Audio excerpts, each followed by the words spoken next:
Hello, it's Nicole of Amey, Educational Advocates. Thank you for joining me. I am continuing my walkthrough through parts of the I.E.P. This video is on goals. I did a prior video on present levels of performance. In order to have a high quality I.E.P., we have to have comprehensive, clear, and accurate present levels of performance, because the present levels of performance give us our baseline for having high quality, measurable goals. So we have to know where we start at, and the present levels of performance tell us our starting point for the goals, and the goals drive us to the place where we want to end at after months or a year. In order to have accurate, comprehensive, and clear present levels of performance, we have to have valid assessments. So I just wanted to cover that so we know how we get to our high quality goals. At the Amey Educational Advocates, and with our Amey approach to advocacy, we strive to ensure that our clients have SMART goals. SMART being specific, measurable, attainable, relevant, and time-based. So again, the present levels of performance give us our baseline. And from the baseline, we know where the child is beginning at, and the team can identify what skills the child needs to work on and how to develop goals to address those skills. And when we talk about specific, by that we should know the skill that the goal is trying to work on, and we should know the who will be working on it, the when will it be worked on. We want to know if the goal is going to be measured with accuracy, or what is the accuracy and what is the frequency that the goal will be worked on. We want to make sure that we can look at the goal and look at the baseline and identify if progress has been made. So we should be able to look at these baselines and the goals and know after a year, was there growth? And we should be able to know if within some months' time, is this child making progress on these goals? In order to determine if a goal is specific and measurable, we can do the stranger test. If a person who knows nothing about the child picks up the I.E.P., will they know where the child's starting place is? And will they know how to measure the goals? Will they know if there's progress?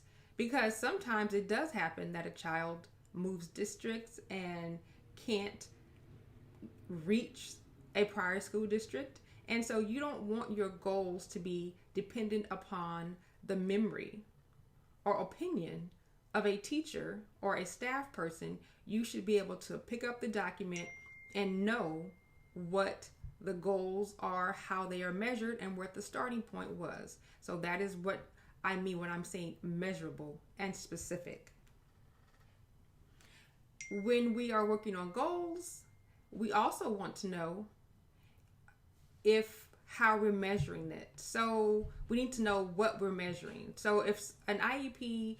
has a goal saying, or a measurement saying that the child will get 8 of 10 problems correct on a math exam, we can measure that because we know the numbers are there.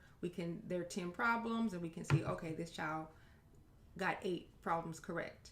But sometimes it can be vague if the goal is a writing goal and the I.E.P. says 80% accuracy on a paragraph. Well, what is being measured? Are we measuring spelling? Are we measuring grammar?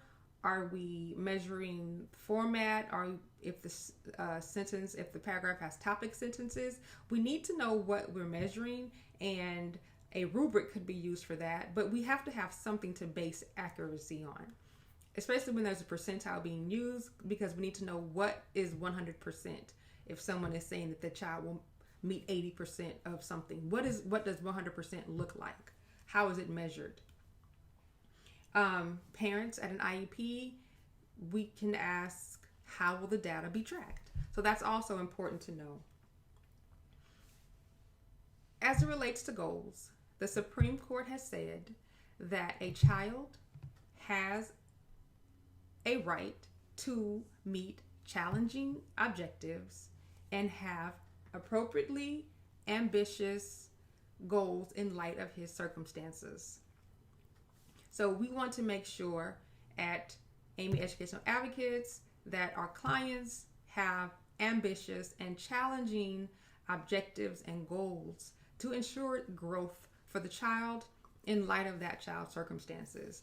An individualized education plan is individualized. So what is appropriately ambitious and what is challenging will be different for every child. There's no format that should be used for all of the children because your child and every child is unique. Amey Educational Advocates will be presenting a webinar on SMART goals where we will go into greater depth and spend more time discussing what goals should look like and how we measure them. So if you are interested in more, please check back with us and look at some of our videos where we try to educate everyone on what a good goal, what a SMART goal, and what the Amey approach to SMART goals looks like. Thank you.